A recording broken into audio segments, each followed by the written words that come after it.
എല്ലാവർക്കും സുഖമല്ലേ? കുറേ നാളായി ഒരു റെസിപ്പി കൈ കിട്ടിയിട്ട് അതൊന്ന് ട്രൈ ചെയ്ത് നോക്കാൻ വേണ്ടിയിട്ട് ഇതുവരെ പറ്റിയില്ല. ഇസുവിനിപ്പം 8 മന്ത് സ്റ്റാർട്ടായിട്ടുണ്ട്. അതിൻ്റെ കൂടെ തന്നെ അവൻ്റെ റൊട്ടീൻസൊക്കെ വല്ലാണ്ട് മാറി. ഞാൻ അതുമായിട്ടൊക്കെ ഒന്ന് അഡ്ജസ്റ്റായി വരുന്നതേ ഉള്ളേ. ആളിപ്പോൾ ഉറക്കത്തിൻ്റെ ടൈമൊക്കെ കുറേ അങ്ങ് കുറഞ്ഞിട്ട് പ്ലേ ടൈമാണ് കൂടുതലും. അതുകൊണ്ട് എൻ്റെ ഉറക്കം അത്ര അങ്ങോട്ട് ശരിയാവുന്നില്ല. അതുകൊണ്ട് ഇസു ഉറങ്ങുന്ന ടൈമിൽ ഞാനും കയറി കിടന്ന് ഉറങ്ങുന്നുണ്ട്. അധികം വീഡിയോസൊന്നും എടുക്കാനൊന്നും എനിക്കും പറ്റുന്നുണ്ടായിരുന്നില്ലേ. അപ്പോൾ ഇന്നെന്തായാലും എല്ലാം കൂടി ഒന്നൊരു ഒത്തു വന്ന ദിവസമായിരുന്നേ. ആട് നല്ല ഉറക്കമായ ടൈമിൽ എന്നാൽ ഇതങ്ങ് ചെയ്തേക്കാമെന്ന് വിചാരിച്ചു. അപ്പോൾ ഇന്നെന്താ നമ്മുടെ റെസിപ്പി എന്നറിയോ? അത് കുഴക്കട്ടയാണേ. അപ്പോൾ ഈ കുഴക്കട്ടയ്ക്ക് എന്താ ഇത്ര പ്രത്യേകതയെന്ന് വിചാരിക്കുന്നുണ്ടാവും അല്ലേ? ശരിയാണ് ഗൈസ്, ഇത് ഇച്ചിരി സ്പെഷ്യലായിട്ടുള്ളൊരു കുഴക്കട്ടയാണ്. നമ്മളിതിൽ കുറച്ച് പഴവും കൂടി ചേർക്കുന്നുണ്ട്, ഏത്തയ്ക്ക കേട്ടോ. അപ്പോൾ ഇത് പഴം കൊഴുക്കട്ടയാണേ. ഇതിൻ്റെ റെസിപ്പി മറ്റൊരു പേജിൽ കണ്ടിട്ട് എൻ്റെ ഒരു കസിൻ എനിക്ക് സെൻഡ് ചെയ്ത് തന്നെ കേട്ടോ, ട്രൈ ചെയ്ത് നോക്കുമെന്ന് പറഞ്ഞിട്ട്. അപ്പോൾ അതിൻ്റെ കൂടെ ഒരു കണ്ടീഷനും കൂടി ഉണ്ടായിരുന്നു. ഉണ്ടാക്കുന്ന സമയത്ത് അവനും കൂടി 2 എണ്ണം കൊടുക്കണം. അത്ര ബുദ്ധിമുട്ടൊന്നും ഉള്ളൊരു കണ്ടീഷൻ അല്ലാത്തതുകൊണ്ട് നമ്മളതങ്ങ് ആക്സെപ്റ്റ് ചെയ്തു.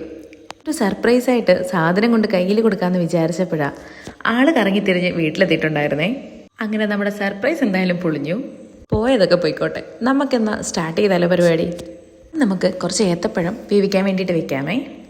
അത് വെന്ത് വരുന്ന ടൈമിലേക്ക് നമുക്ക് ബാക്കിയുള്ള പരിപാടികളൊക്കെ ചെയ്യാം. കുറച്ച് ശർക്കര പാനിയാക്കിയിട്ട് അതിലേക്ക് കുറച്ച് തേങ്ങയും ഏലക്കാപ്പൊടിയും കുറച്ച് നെയ്യും കൂടി ഒഴിച്ചിട്ട് നന്നായിട്ടൊന്ന് വിളയിച്ചെടുക്കണം. ഇതിങ്ങനെ വെറുതെ വിളയിച്ചതിനാലും നല്ല ടേസ്റ്റാട്ടോ. ഞാൻ ഒന്ന് ട്രൈ ചെയ്ത് നോക്കിയായിരുന്നു അതിൻ്റെ ഇടയ്ക്ക്. അതിൻ്റെ ചൂടൊക്കെ കുറച്ച് മാറിക്കഴിയുമ്പോൾ നമുക്കത് ചെറിയ കുറച്ച് ബോൾസ് ആക്കിയിട്ട് മാറ്റി വയ്ക്കാവേ. ഈ ഒരു ടൈം കൊണ്ട് തന്നെ നമ്മുടെ ഏത്തക്കയൊക്കെ നന്നായിട്ട് വെന്തിട്ടുണ്ടാവും കേട്ടോ. അപ്പോൾ അതെടുത്ത് അതിൻ്റെ തൊലിയും കളഞ്ഞ് അതിൻ്റെ ഉള്ളിലെ ആ ബ്ലാക്ക് കളറിലെ സാധനമൊക്കെ എടുത്ത് കളയണം കേട്ടോ.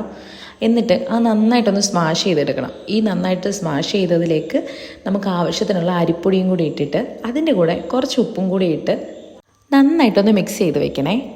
അങ്ങനെ മിക്സ് ചെയ്ത് വെച്ചതിലോട്ട് കുറച്ച് കഴിയുമ്പോൾ നമുക്ക് നല്ല തിളച്ച ചൂടുവെള്ളം ഒഴിച്ചിട്ട് ഈ മാവൊന്ന് കുഴച്ചെടുക്കണം. ഈ വെള്ളം ഒഴിച്ച് ഉടനെ നമ്മൾ കുഴയ്ക്കാൻ നിൽക്കരുത്, കൈ പൊള്ളിപ്പോവും. അല്ല, നമ്മൾ ഇടിയപ്പത്തിനൊക്കെ മാവ് കുഴക്കത്തില്ലേ ചൂടുവെള്ളം ഒഴിച്ചിട്ട്, അതുപോലെയൊക്കെ ഒന്ന് കുഴച്ചെടുക്കണേ. ഈ കുഴച്ചെടുത്ത മാവ് കുറച്ച് നേരം ഒന്ന് റെസ്റ്റിൽ വെക്കണം കേട്ടോ. എന്നിട്ട് മാവൊക്കെ ഒന്ന് സെറ്റായി കഴിയുമ്പോൾ അതെടുത്തിട്ട് നമുക്ക് ഈ മാവിൻ്റെ ഉള്ളിലേക്ക് നമ്മൾ നേരത്തെ മാറ്റി വെച്ചിരുന്ന ബോൾസ് ഇല്ലേ, തേങ്ങ വിളയിച്ചതിൻ്റെ, അതും കൂടി വെച്ച് നന്നായിട്ട് പൊതിഞ്ഞെടുത്ത് ഒരു കുഴക്കട്ട രൂപത്തിലാക്കിയിട്ട് നമുക്ക് വെക്കാം. ശേഷം നമുക്ക് ഇതെല്ലാം കൂടെ നന്നായിട്ട് ആവി കയറ്റിയെടുക്കാം കേട്ടോ. അപ്പോഴത്തേക്കും നമ്മുടെ പഴം കുഴക്കട്ട റെഡിയാവും. വലിയ ബുദ്ധിമുട്ടൊന്നും ഇല്ലാതെ വളരെ സിമ്പിളായിട്ട് നമുക്ക് തയ്യാറാക്കാൻ പറ്റിയൊരു റെസിപ്പി ആട്ടോ ഇത്. ഏത്തപ്പഴം കഴിക്കാൻ മടിയുള്ളവർക്കൊക്കെ ഇങ്ങനെയൊക്കെ റെസിപ്പികൾ ചെയ്തു കൊടുത്താൽ അവർ ചിലപ്പോൾ കഴിച്ചോളും കേട്ടോ. സാധാരണ നമ്മൾ ഉണ്ടാക്കുന്ന കുഴക്കട്ടയെക്കാട്ടിലും കുറച്ചും കൂടി ടേസ്റ്റ് കൂടുതലാട്ടോ ഇതിന്. കാരണം പഴത്തിൻ്റെ മധുരവും പിന്നെ നമ്മൾ തേങ്ങ വിളയിച്ചെടുത്തതിൻ്റെ ആ ടേസ്റ്റും അതിനൂടെ ഏലക്കയുടെയും നെയ്യുടെയും ഒക്കെ ടേസ്റ്റ് ആകുമ്പോൾ ഒരു പ്രത്യേക ടേസ്റ്റ് ഉണ്ട് കേട്ടോ സാധനത്തിന്. ഒരു വട്ടം എന്തായാലും ട്രൈ ചെയ്ത് നോക്കാൻ പറ്റുന്ന ഒരു റെസിപ്പിയാണ് ഇത്. ഏത്തപ്പഴം ഇഷ്ടമല്ലാത്ത കുട്ടികളൊക്കെ വീട്ടിൽ ഉണ്ടെങ്കിൽ മസ്റ്റായിട്ടൊന്ന് ട്രൈ ചെയ്ത് നോക്കുക കേട്ടോ. എന്തായാലും സംഭവം ക്ലിക്കാവും. ശരിക്കും പറഞ്ഞാൽ ഏത്തപ്പഴം തീരെ ഇഷ്ടമില്ലാത്ത ഒരാളാണ് ഞാൻ.